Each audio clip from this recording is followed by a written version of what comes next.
दादी ने राधिया की नाक काटने की कोशिश की। तभी प्रथम ने गुस्से में दादी के ऊपर बाण चला दिया। मित्तल परिवार का विशाल और शाही घर आज किसी महल से कम नहीं लग रहा था। हर जगह रंग बिरंगी झालरों की रोशनी, ताज़े फूलों की खुशबू और उत्साह से भरी आवाज़ें गूंज रही थीं। घर के बड़े बुजुर्ग, महिलाएं और बच्चे सब अपने अपने कामों में व्यस्त थे।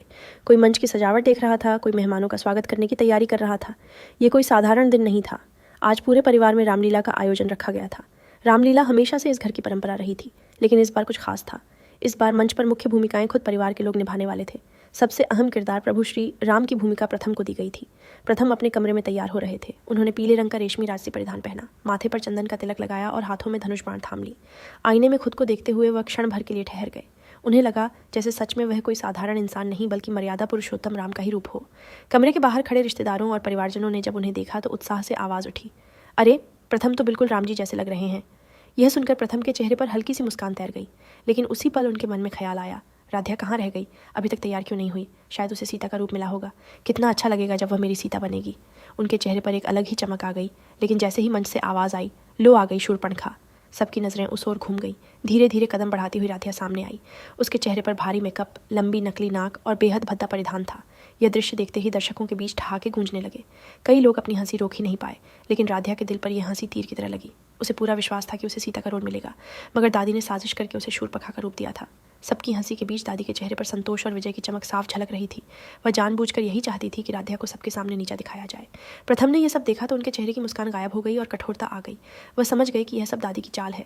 राधिया मंच पर जाकर बोली, लो आ गई तुम्हारी शूर्पणखा। उसके शब्दों में दर्द भी था और व्यंग भी।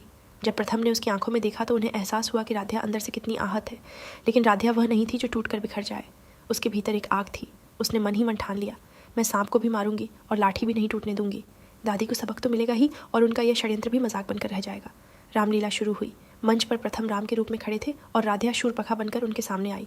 सबको लगा कि अब राधिया घबराएगी, डायलॉग भूल जाएगी या शर्म से झुकी रहेगी, मगर हुआ इसका उल्टा।